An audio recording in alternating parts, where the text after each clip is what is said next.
Bismillahirrahmanirrahim. Assalamualaikum warahmatullahi taala wabarakatuh. Waalaikumsalam. Bismillahirrahmanirrahim. Alhamdulillahirabbil alamin. Wassalatu wassalamu ala asrofil anbiya'i wal mursalin sayyidina Muhammadin wa ala alihi wa sahbihi ajma'in. La haula wa la quwwata illa billahil aliyyil azim. Qala rabbi shrah li sadri wa yassir li amri wa hlul 'uqdatam min lisani yafqahu qawli. Bismillahirrahmanirrahim. Qala al-musannifu rahimahullahu ta'ala wa nafa'ana bihi wa bi ulumi fid dharain amin Allahumma amin. Bismillahirrahmanirrahim. Yang kami hormati para bapak, yang sangat kami hormati, alhamdulillah masih bertemu kembali dalam rangka thalabul ilmi. Allah Ta'ala berfirman, yarfa'illahu alladhina amanu minkum walladhina utul ilma darajat, bahwa orang-orang yang berilmu ini mudah-mudahan diangkat oleh Allah Subhanahu wa ta'ala di dunia wa dunia wal akhirah. Amin Allahumma amin. Bismillahirrahmanirrahim. Qala al-musannifu rahimahullah ta'ala wa nafa'ana bi ulumi fid dharain amin Allahumma amin. Dulu kita menjelaskan tentang syarat-syarat sholat sebelum masuk pada waktu, yaitu ada 5. Kami ulang. Yang pertama adalah taharatul a'dha'i minal hadas, sucinya anggota dari 2 hadas, hadas kecil dan hadas besar. Adapun orang-orang yang ketika sholatnya tidak mempunyai kedua tahurain ini, umpamanya sholat di dalam perjalanan tidak mempunyai wudu, untuk berwudu tidak ada air, untuk mendapatkan debu ada di kendaraan umpamanya, maka menurut Imam Syafi'i adalah sholat dihormati waktu, sholat untuk menghormati waktu, walaupun dalam keadaan najis, walaupun dalam keadaan berhadas, boleh sholat shahihatun, sholatnya sah. Tetapi nanti ketika sudah nyampe dan sudah santai, sudah nyampe ke rumahnya, i'adah, sholatnya itu diulang. Dan perlu diketahui, untuk bertayamum, umpamanya kita berada di dalam kendaraan, untuk bertayamum menurut imam kita adalah harus dengan debu, harus dengan debu yang suci, yang ada debu, yang ada debu yang ada hembusan-hembusannya, itu debu yang ada yang kecil-kecil ketika ditiup angin itu kebul, harus dengan debu yang itu. Maka tidak boleh dengan besi, tidak boleh dengan debunya genteng atau urut tembok umpamanya, maka nggak boleh menurut Imam Syafi'i. Atau juga tidak boleh kita bertayamum hanya menempelkan tangan kita kepada jok mobil atau motor yang tidak ada debunya di situ. Itu menurut kaulina, menurut kaul Imam Syafi'i. Dan bagi kita, ketika tidak mendapatkan debu itu, maka kita sebaiknya tidak usah berpindah madhab. Maka cukup kita untuk sholat dengan tanpa bersuci. Tetapi nanti ketika kita sudah santai, kita i'adah. Tidak usah berpindah madhab ke situ, tidak usah berpindah madhab ke sana, tidak usah sebetulnya. Tetap mengikuti madhab Imam Syafi'i, tetapi nanti setelah santai kita mengulangi sholat kita kembali. Yang sholat yang sekarang, sholat yang untuk menghormati waktu saja. Begitu, itu yang pertama. Kemudian yang kedua adalah wa taharatun najis, suci dari najis, alladzi la yu'fa anhu, yang tidak dimaafkan. Suci dari najis yang tidak dimaafkan. Seperti darah itu dimaafkan ketika sedikit dan tidak bisa susah untuk dicucinya, susah. Darah kan nipel, tempelannya kuat darah itu ya. Maka itu dimaafkan. Atau seperti lalat kan tidak tahu kita hinggap di mana. Udah kita tahu bahwa lalat itu hinggap di tempat yang najis, kemudian hinggap di baju kita umpamanya. Hinggap di baju kita. Kan kakinya udah tahu bahwa kaki lalat itu hinggap pada tempat yang najis. Kan kakinya najis. Terus hinggap ke baju kita, udah tahu najisnya itu basah umpamanya. Maka kan kaki lalat itu otomatis kan najis juga. Maka itu yu'fa, diampuni, dimaafkan. Maka kalau sudah begitu, walaupun kita sholat dalam keadaan begitu, tetap sah. Karena najisnya diampuni. Fi badanin au thawbin, di dalam badan atau bajunya atau dalam baju. Ketika baju di ujung baju itu umpamanya ada anak kecil iseng kepada kita yang sholat, talinya di ujungnya ada najisnya, kemudian talinya ditalikan ke sarung kita umpamanya. Anak kecil iseng ditalikan ke sarung kita, maka ini termasuk saubin, bajunya atau pakaiannya tidak suci, maka sholatnya tidak sah. Atau bagaimana kalau ketika kita sholat cucu kita nempel terus, mau naik ke punggung, mau kemana umpamanya, padahal cucu kita ini tidak bisa menjaga najis umpamanya. Belum disunat, belum tamyiz, belum bisa membedakan mana yang kotor, mana yang bersih, mana yang najis, mana yang suci, belum bisa. Maka ketika anak itu naik ke punggung kita banyak, maka bagaimana? Maka itu juga dimaafkan, ya, dimaafkan. Mengapa? Karena asalnya anak itu adalah suci. Najis yang datang kepada anak itu adalah baru datang. Maka sesuatu yang baru datang itu tidak mengarahkan kepada asal, bahwa asal anak itu adalah suci. Itu yang kedua. Termasuk yang pertama, yaitu dalam bersesuci. Yang pertama, suci dari hadas. Hadas itu ada dua, hadas kecil, ada hadas besar. Kemudian suci juga dari najis, itu yang pertama. Kemudian wasani, yang kedua adalah satru launil aurat, menutupi warnanya aurat. Udah kita tahu bahwa auratnya laki-laki antara pusar dan lutut. Pusar dan lututnya juga harus ditutupi. Makanya ketika pakai baju yang sangat transparan sehingga warna aurat putih atau kuning atau bisul atau panonya atau kurangnya kelihatan, maka itu sholatnya tidak sah karena auratnya tidak tertutupi. Bagaimana dengan baju yang ketat umpamanya sehingga bentuk tubuhnya kelihatan, tetapi auratnya, bentuk tubuh kelihatan tetapi warna auratnya tidak kelihatan, itu tidak apa-apa, asal jangan disengaja, apalagi bagi perempuan.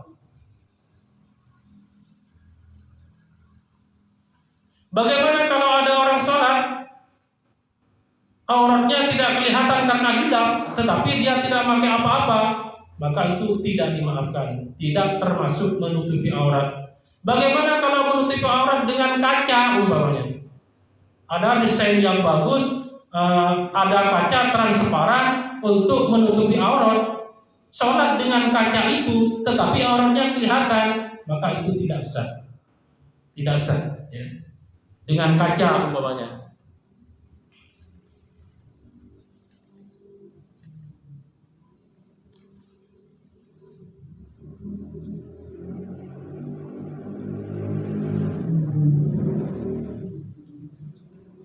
Kemudian yang ketiga adalah, kami ulang, jadi syarat sholat sebelum masuk pada waktu sholat ada 5. Yang pertama, suci dari hadas kecil atau besar. Kemudian juga suci dari najis. Kemudian yang ketiga, wasalitu al-wuqufu ala makanit thahirin, diam di tempat yang suci juga. Diam di tempat yang suci juga. Jadi tempatnya juga harus suci. Ala makanin thahirin, pada tempat yang suci. Fala tasihu sholatu syahsin yulaki ba'du badani aw libasi najasatan.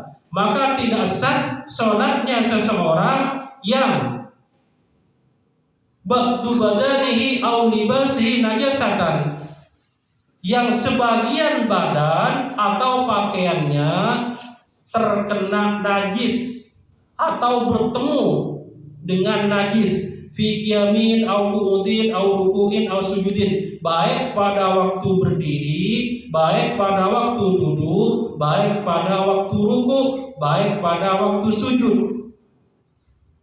Kami ulang, ketika kita sholat, kemudian ada tai cicak di kita, tetapi tidak nempel ke baju kita atau badan kita, maka kalau ada tempat untuk berpindah, maka kita geser. Tetapi kalaupun tidak ada tempat, maka asal jangan menyentuh kepada badan atau baju kita, tidak apa-apa. Asalkan jangan menyentuh, walaupun itu makruh. Walaupun itu makruh. Terus yang keempat adalah warabi'u al-ilmu bidukhulil waqti. Tahu dengan masuknya waktu. Tahu dengan masuknya waktu.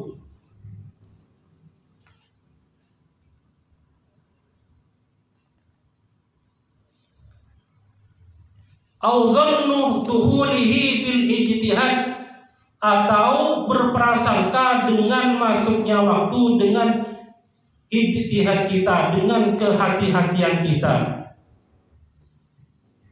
Tahu dengan masuknya waktu.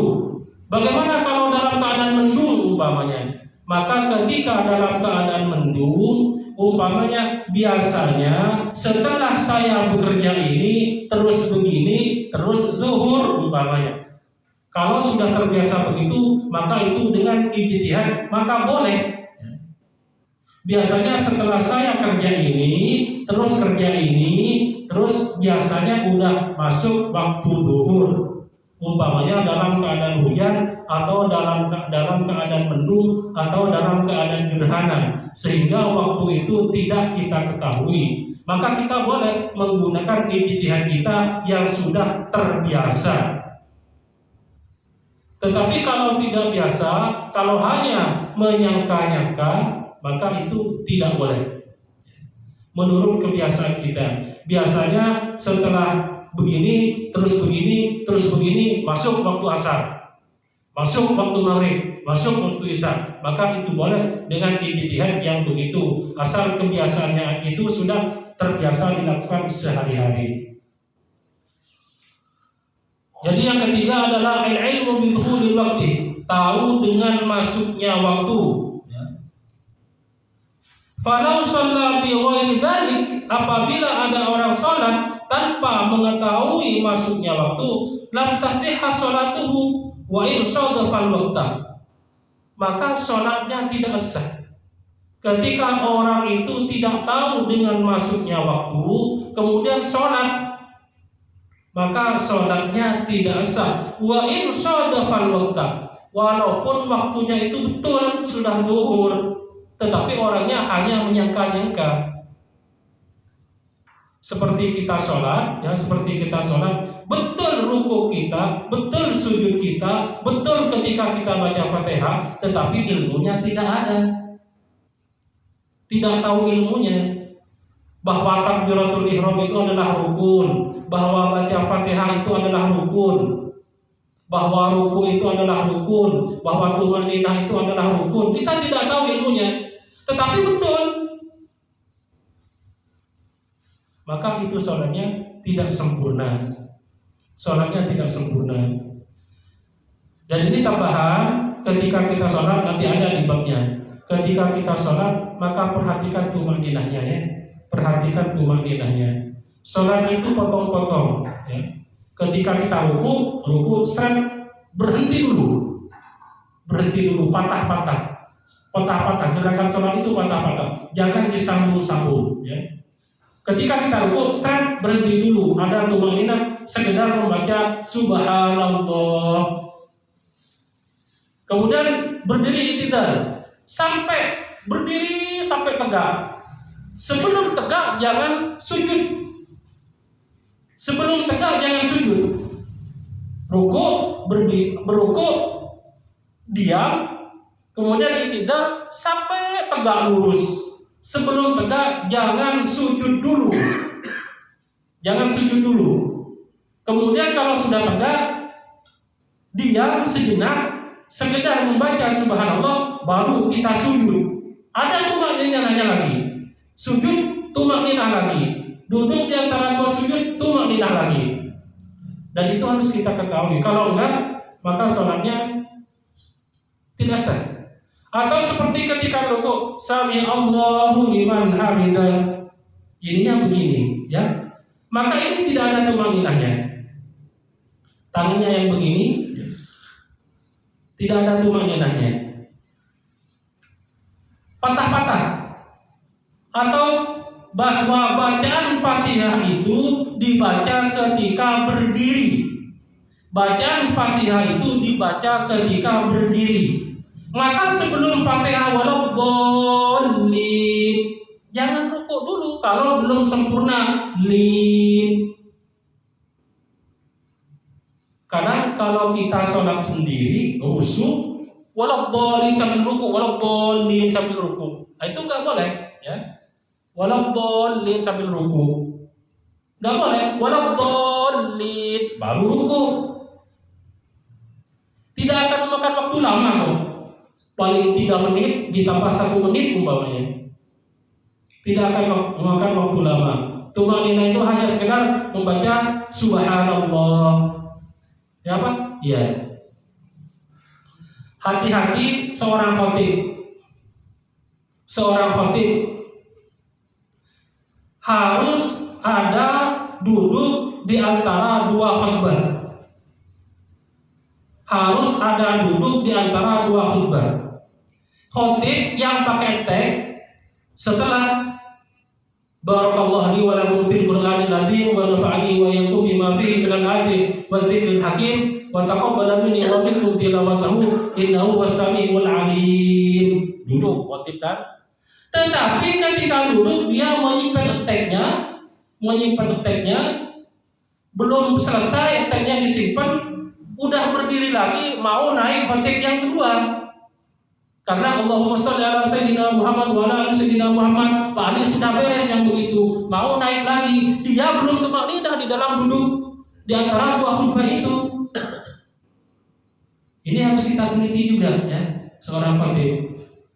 Karena sibuk dengan tag-nya, udah beres, tag-nya disimpan umumnya agak susah, belum beres gerakannya, Pak Ali yang membaca sholawat udah beres, berdiri lagi. Maka itu tidak ada diamnya. Tidak turun. Bagaimana sholatnya?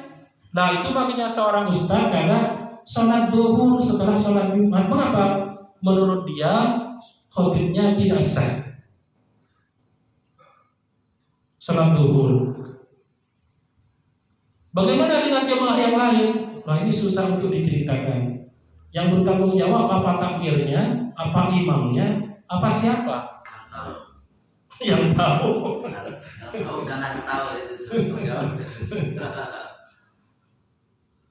Termasuk rukun-rukunnya ini harus diperhatikan. Ya kalau sholat Idul Fitri sunnah dan sunnah dia. Kalau sholat Jumat kan wajib. Ini juga harus diperhatikan. Oleh karenanya memang Allah Ta'ala itu sangat menghormati, sangat memuliakan orang yang mempunyai ilmu darajat dengan beberapa tingkatan-tingkatan derajat. Kita kembali, yaitu yang keempat adalah al-ilmu bidukhulil waktu, tahu dengan masuknya waktu. Jadi kalau ada orang sholat walaupun pas pada waktunya, tetapi dia tidak tahu dengan masuknya waktu, maka sholatnya tidak sah. Kita tahu dulu bahwa waktunya zuhur setelah tergelincirnya matahari sampai sesamanya bayangan. Kan pernah kita bahas ini. Sholat asar adalah waktunya dengan samanya bayangan lebih sedikit sampai buruk, sampai terbenamnya matahari.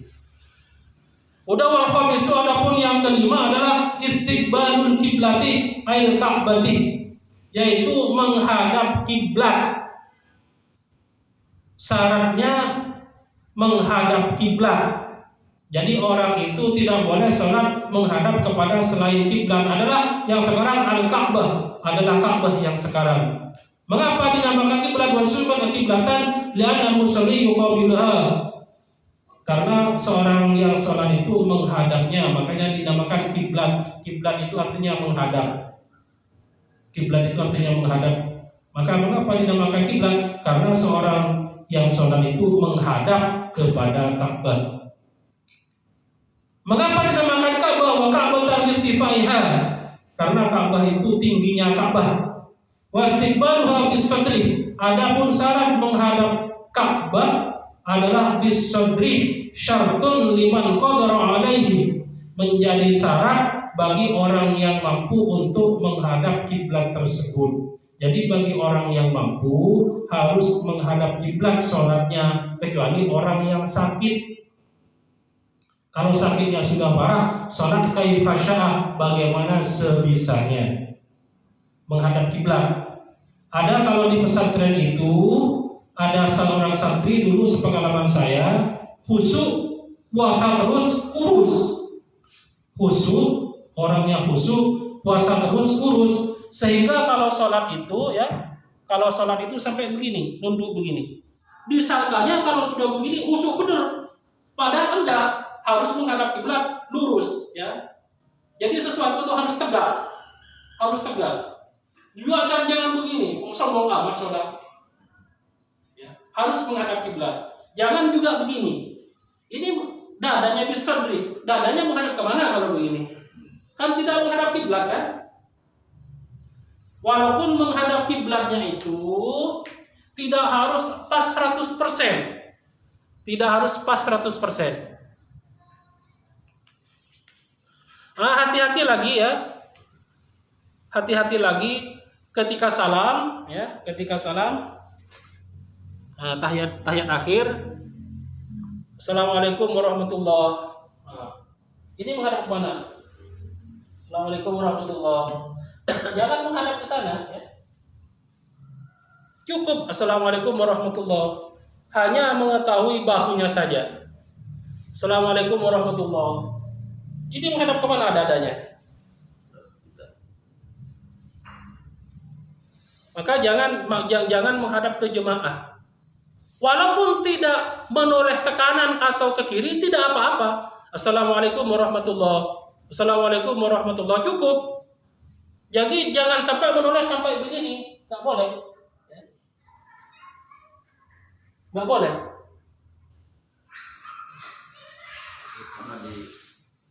Salam yang awal karena masih dalam salat. Kalau salam yang kedua juga masih belum beriktikad keluar dari sholat, kan salam yang kedua sunat kan, boleh keluar setelah salam yang pertama, tidak dilakukan yang kedua, nggak apa-apa. Kalau belum berniat keluar, tetap dihitung dalam sholat. Di salam yang pertama harus niat, kita niat keluar. Iya, harus niat keluar kalau memang itu dianggap oleh kita tidak sah karena tidak menghadapkan dadanya kepada kiblat. Dan kalau ada yang begitu, kita yang makmum harus mufaroqah, misah dari imam tersebut kalau kita beranggapan bahwa sebagian besar dadanya tidak menghadap kiblat. Yang dihitung itu adalah sebagian besar dadanya menghadap kiblat. Maka oleh Bapak diperiksa sendiri ketika begini, sebagian besar dadanya menurut Bapak menghadap kiblat apa enggak? Kalau Bapak berkeyakinan sebagian besarnya tidak menghadap kiblat, Bapak segera mufaroqah, berpisah dari imam itu. Tetapi kalau Bapak berpendapat, oh gak apa-apa, sebagian besar dadanya masih menghadap kiblat, ya udah ikutin sampai salam yang kedua. Apa katanya Bapak masing-masing? Yang dihitung adalah sebagian besar dadanya menghadap kiblat, bukan sebagian kecil ya, sebagian besar. Mengapa? Wastiqbaluha bisadri syartun liman qadara alaihi. Menghadap kiblat dengan dada syartun menjadi syarat liman qadara alaihi bagi orang yang mampu, kecuali orang yang sakit, ya. Wastasnal musannifu min dzalika ma dzakarnahu biqalihi wa yajuzu tarkustiqbalil kiblati fi sholati fi halataini. Kiai Musannif menyatakan boleh tidak menghadap kiblat di dalam sholat fi halataini pada dua tempat. Dua tempat tidak apa-apa tidak menghadap kiblat. Apa? Yang pertama fi syiddatil khauf, ketika dalam berkecamuknya peperangan, maka sholat tidak menghadap kiblat itu tidak apa-apa. Yang pertama, fi qitalin mubahin fardhon kana fi sholati au naflan, dalam peperangan yang diperbolehkan memerangi kafir harbi. Sholatnya sholat fardu ataupun sholat sunnah, maka itu boleh tidak menghadap kiblat ketika di dalam peperangan. Jadi para bapak, di dalam peperangan pun juga kita diwajibkan untuk sholat. Mengapa? Karena saking penting dan wajibnya sholat ini. Karena memang sholat ini adalah sesuatu yang dihisab paling pertama, baik di dalam kubur, ya.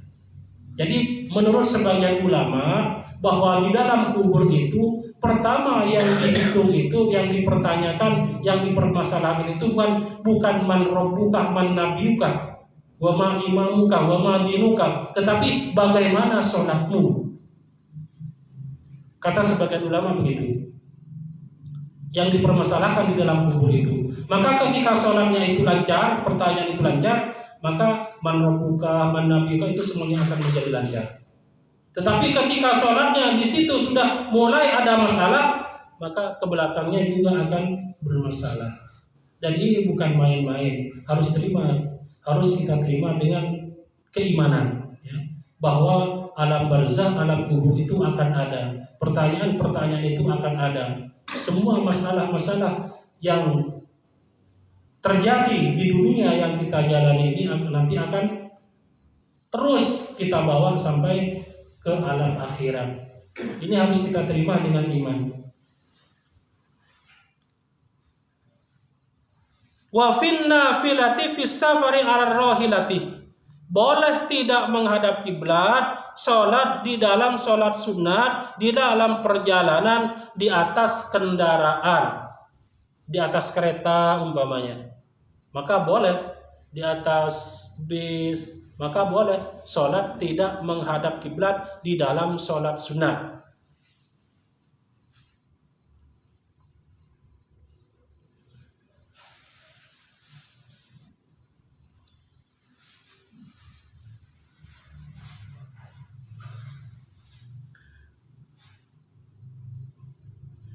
Jadi yang pertama, di dalam berperang melawan orang kafir harbi, ya. Kafir harbi, kafir dhimmi tidak boleh diperangi. Kafir harbi itu adalah kafir yang memang bermusuhan dengan orang Islam. Dan syaratnya lagi, salah satunya adalah orang harbi, kafir harbi itu yang menyerang kita duluan. Jadi bukan kita yang menyerang duluan, tetapi mereka yang menyerang duluan. Maka boleh kita berperang dengan mereka. Maka ketika kita berperang demikian, maka boleh kita sholat tidak menghadap kiblat.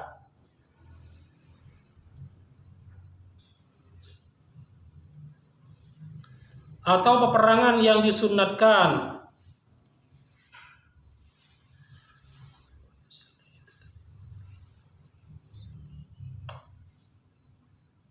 Itu pun juga sholatnya, seandainya peperangannya itu belum selesai, ya, belum selesai, tetapi waktunya masih panjang, kita pun belum boleh melaksanakan sholat kalau tidak menghadap kiblat, kecuali waktunya sudah sempit. Maka boleh kita sholat di dalam peperangan tidak menghadap kiblat kalau waktunya sudah sempit. Selama waktunya masih santai, masih lama, maka tetap kita harus sholat menghadap kepada kiblat.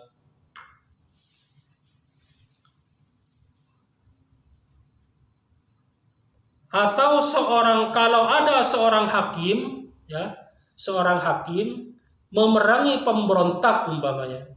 Seorang imam memerangi pemberontak, hanya memerangi pemberontak, bukan berperang dengan orang kafir, maka ini tetap harus menghadap kiblat. Mengapa? Karena pemberontak itu bukan menyerang. Biasanya kalau pemberontak itu adalah dikejar-kejar. Dan seorang imam itu biasanya tidak sibuk untuk menahan dari serangan pemberontak. Yang sibuk itu kalau kita berperang dengan orang kafir harbi, karena mereka ingin menyerang kita, ingin menghabisi kita. Atau boleh saja kita sholat tidak menghadap kiblat, kadaf isyalin, sebagaimana kita menolak sesuatu yang terjadi jelek kepada kita, menolak sesuatu yang akan berakibat fatal kepada kita. Seperti kita mau diancam orang, ya, diancam orang, waktunya sudah sempit, maka kita tetap harus sholat. Kita dikejar-kejar orang umpamanya. Disangkanya kita adalah seorang pencuri, padahal bukan umpamanya. Maka banyak masa mengejar kita. Waktu sudah zuhur mau habis, maka kita harus sholat. Allahu Akbar, tetap sholat sambil lari. Bagaimana keadaan kita? Tetap kita sholat. Qadaf isyalin wa yadkhulu fihi al-firar min sab'in, atau dikejar-kejar macan, dikejar-kejar singa, waktu sudah mau habis, tetap kita sholat. Tidak usah menghadap, saking pentingnya sholat. Apalagi hanya tidur-tiduran, apalagi hanya melihat HP. Maka ini tidak ada alasan ketika Allah Ta'ala menyiksa kita nanti di akhirat, kita tidak ada alasan untuk protes. Mengapa? Kita santai. Sedangkan dikejar hewan buas aja kita harus sholat, apalagi cuman keteledoran waktu yang kita bikin sendiri-sendiri karena ego, karena hawa nafsu, karena hawa-hawa kita. Aunarin atau kebakaran, ada rumah kebakaran, kita berada di dalam rumah, waktu sudah sempit, ya sholat sambil loncat sholat. Ausailin atau banjir bah sudah bangun menerjang kita, maka kita ketika waktunya sudah mau habis tetap kita sholat walaupun tidak menghadap ke kiblat.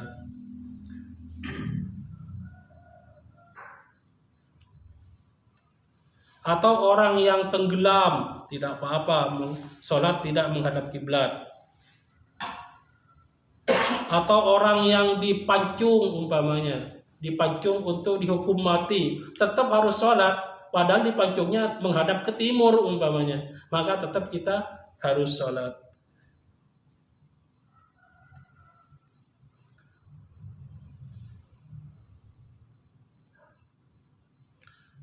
Wa khaifin. Atau orang yang naik kendaraan, kalau turun dari kendaraan itu takut ditinggalin sama teman-temannya, maka tetap kita sholat, tidak usah menghadap kiblat. Seperti saya pulang dari sini ke Madura, nyampe di Solo, tiba sholat asar umpamanya, maka tetap kita harus sholat di dalam. Kalau saya sholat turun menghadap kiblat dengan sempurna, tidak mungkin kereta menunggu saya yang sholat. Maka ini boleh kita sholat di dalam kendaraan, tidak usah menghadap kiblat. Bagaimana kalau tidak punya wudhu? Bagaimana kalau kita pakaian najis? Maka seperti tadi di depan, kita sholat dalam keadaan faqidut tahurain, tidak mempunyai kesucian, baik dari hadas kecil ataupun dari hadas besar, ataupun dari baju ataupun dari badan. Maka kita sholat lihurmatil waktu, kemudian setelah kita santai, i'adah, sholat mengulang yang tadi yang dikerjakan pada waktu perjalanan tadi, ya.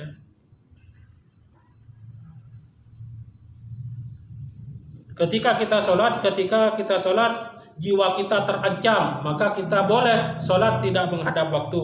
Ketika kita sholat, maka harta kita terancam, maka boleh kita sholat tidak menghadap kiblat. Fardhon kanati sholatu au naflan, baik sholatnya itu fardu atau sholatnya itu adalah sholat sunat. Jadi yang kedua, yang pertama adalah boleh tidak menghadap kiblat di dalam sholat itu hanya di dua hal. Yang pertama, ketika syiddatil khauf, sangat takut.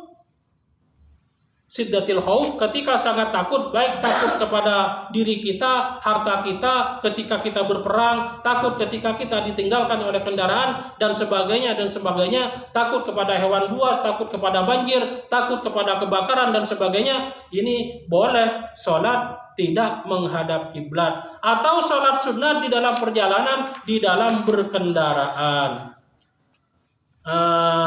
Perlu digarisbawahi, ketika kita sholat sunat di dalam berkendaraan, maka ketika kita sujud, kita tidak usah sujud kepada kendaraan itu. Jadi kita harus sujud, memaksakan diri untuk sujud.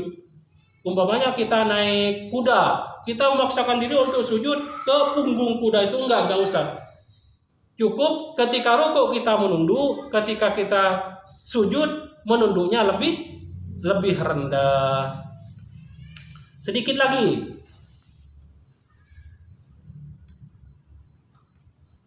Warakibud dabbati la yajibu alaihi wa tujib jabhatihi ala sirajiha mathalan. Ini yang tadi. Bal yumu bi ruku'ihi wa sujudihi wa yakunu sujuduhu ahfadhu min ruku'ihi. Ammal masyi, adapun orang yang berjalan, orang yang bepergian tapi jalan kaki, fayutimma ruku'ahu wa sujudahu, maka dia harus menyempurnakan ruku' dan sujudnya. Wa yastaqbilul qiblata fihima, dan menghadap kiblat. Wala yamshi illa fi qiyamihi wa tasyahhudihi, dan tidak berjalan kecuali pada ketika dia berdiri dan ketika tasyahud akhirnya. Jadi ada orang bepergian ya. Ada orang bepergian dengan berjalan kaki. Dia harus sampai pada waktu yang telah ditentukan. Sedangkan sholat sudah mipet. Maka dia sholat boleh ya. Maka dia sholatnya harus menghadap kiblat. Orang yang berjalan kaki, maka sholatnya harus menghadap kiblat. Beda dengan orang yang naik kendaraan, maka sholatnya walaupun tidak menghadap kiblat tidak apa-apa karena alasan-alasan yang tadi. Tetapi ketika orang itu berjalan kaki, maka dia harus menyempurnakan ruku' sujudnya dan harus menghadap kiblat. Boleh tidak menghadap kiblat illa fi qiyamihi wa tasyahhudihi, kecuali pada waktu berdiri kan dia harus tetap berjalan. Kalau belok kanan kan tidak menghadap kiblat. Kalau belok kiri dia kan tidak menghadap kiblat.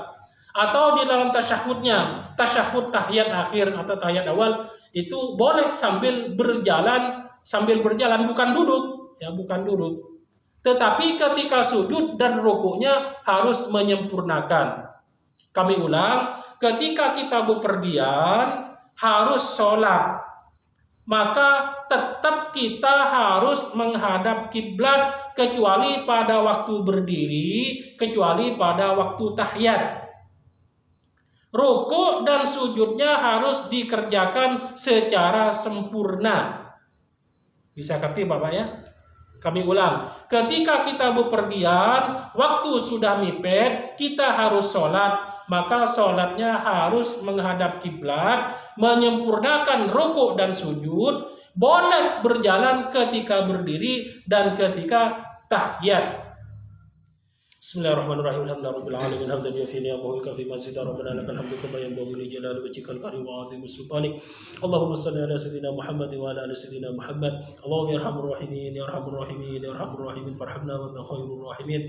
Rabbana taqabbal minna innaka antas samiul alim wa tub 'alaina innaka antat tawwabur rahim. Allahumma alhimna ilman afqahu bihi awamiraka wa nawahyaka warzuqna fahman ala bika fa'alika arhamur rahimin. Allahumma la tada' lana dhanban illa ghafarta wa la hamman illa farajta هديت ولا عيبا إلا سترته ولا دينا إلا قضيته ولا سقما إلا شفيته ولا حاجة إلا قضيتها ويسرتها فيسر لنا أمورنا واشرح صدورنا ونور قلوبنا واختم بالصالحات أعمالنا. اللهم اغفر لأمة سيدنا محمد، اللهم ارحم أمة سيدنا محمد، اللهم استر أمة سيدنا محمد، اللهم اجب أمة سيدنا محمد، اللهم اسلم أمة سيدنا محمد، اللهم عاف أمة سيدنا محمد، اللهم احفظ أمة سيدنا محمد. اللهم ربنا آتنا في الدنيا حسنة وفي الآخرة حسنة وقنا عذاب النار وادخلنا الجنة مع الأبرار يا عزيز يا غفار. اللهم اختم لنا بحسن الخاتمة وتوفنا على الإيمان شهد المغفرة. وصلى الله على سيدنا محمد وعلى آل سيدنا محمد. سبحان ربك رب العزة عما يصفون، سلام على المرسلين والحمد لله رب العالمين. الفاتحة. والسلام عليكم ورحمة الله وبركاته. Waalaikumsalam.